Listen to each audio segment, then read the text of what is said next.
Hello everyone, it's the Beansman here, and this is my video game memories. I can't remember exactly when I started playing video games, nor can I remember the first ever game that I played, but it's one of the things I like to do in my spare time. The games that I mostly play, the games I mostly play are adventure games, for example, walking simulators and point clicks, driving racing games, which include driving simulators, RPGs or role playing games, and platforming games. I don't play games like Call of Duty or Fortnite because I don't see myself as a hardcore gamer. You see, I'm more of a casual gamer. I do sometimes play the Elder Scrolls Online or ESO, which I mostly play on my own or at times with my sister and a boyfriend. But in this video, I like to talk about the memories that I have which involve video games. The earliest memory I can think of is that me and my sister would often spend time in Grandad's little computer room where he showed us a few educational games that we remember the most. All of them were point and clicks. The games that I remember were BitBot's Math Voyage or Math Ace, a Madeline game which might have been European Adventures, I'm not entirely sure. Pepper's Adventures in Time, and Sesame Street Let's Make a Word. I do consider the latter game to be my favourite, because I used to like the animation at the beginning of the game where Guy Smiley was run to the studio. I can now imagine how quiet the little room is now that our grandparents are no longer with us. The room is now full of books and cross-stitch equipment, but I will always remember the little room, especially the smell inside of it. When we had our first PC at home, we would play Minesweeper and Solitaire on Windows 95. We had a few discs which contained demos of PC games, like Bermuda Syndrome, Beavis and Butthead in Virtual Stupidity, Sam Max Hit the Road, and Mega Race. The other games I remember playing on our PC were Command & Conquer 2, Red Alert, Alien Trilogy, Myst, which is quite hard because of the puzzles, Pitfall the Mine Adventure, and Full Throttle. I remember the time when Dad brought home the latter game one day, and it was my favourite of the lot. Guess what we play next? The Pitfall game was my second favourite.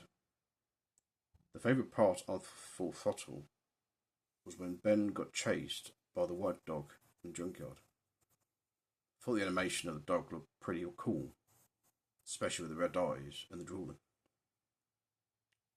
I was too keen on the Demolition Derby part in the game, as the car was a bit difficult to control and I got a bit confused what to do. As for the Pitfall game, my favourite level in the game was when Harry Jr. was riding on the minecart. He had to jump on each of the 3 tracks so he didn't hit a dead end. It is a little frustrating though, to say the least. The one part that used to freak me out in the game was when on Tycho Ruins, the Jaguar man would swipe Harry with his claws, like Wolverine. This causes Harry to die, and he gets split into pieces. And the sound it makes as well. Luckily there was no blood, but it was still freaky. Moving on to the home consoles, the earliest one I can remember was the Sega Mega Drive that my Uncle Clint had. Me and my sister used to spend time in his room whenever we went to Night Dawns on a weekend or so. and we would play on his console. The games I remember on it were the first two Sonic games, Robocop vs Terminator, Street Fighter 2 Champion Edition, Castle of Illusion, and Marcus Match Football, or just Marco. Most of the games that we played on the console had music that we would never forget, and it would bring back good memories, especially the catchy music from Castle of Illusion. I was also amazed by 16-bit graphics on the console, which shows they were brilliant back in the day. My favourite thing about Sonic 2 was secret stages where we travel on a pipe, collecting the rings and avoiding the bombs, which was followed by the catchy music in the background. I was amazed to see some credits on the Robocop game, where I normally see them at the end of TV programs or films. As for the Marco game, it may sound a bit morbid, but it used to entertain me whenever Marco dies in the game. It was the way he fell to the floor as would twah, which is followed by the puff of dust as he hit the ground. Another thing I found quite funny in the game was when Marco kicks his ball towards around a guy. The guy in question catches the ball in his mouth, and his face he pulls when that happens. Clint also owned a PlayStation where I first played Abe's Exodus, which I completed less than a month ago. Well, almost a month ago. And it's one of those games which I will never get bored playing. I also remembered playing Grand Theft Auto 3 and the Getaway Black Monday on the PS2 that he also had. Both of those got me into driving games. Nowadays, he would often play action-adventure games like The Last of Us, which I'm not usually good at. Years ago, we had a friend named Reese. He used to live not far from us.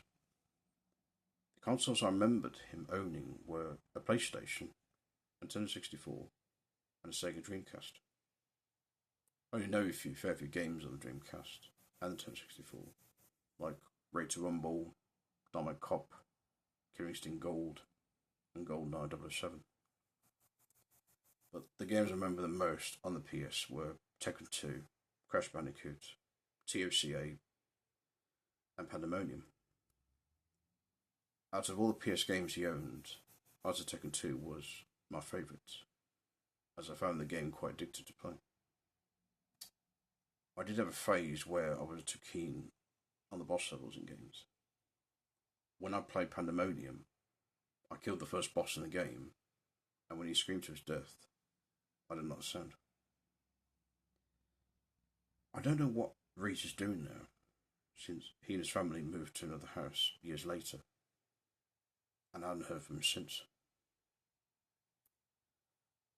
A friend of mine named Dan used to let me play on his Game Boy whenever I went to his house. The game I remember the most was Super Mario Land 2, 6 Golden Coins. He also introduced me to Spyro the Dragon on the PlayStation, as well as the two Simpsons games on the PS2, which are Hit and Run and Road Rage. I did eventually get my own Game Boy Pocket, where I played Wario Land 2 on it, even though it was made for the colour version.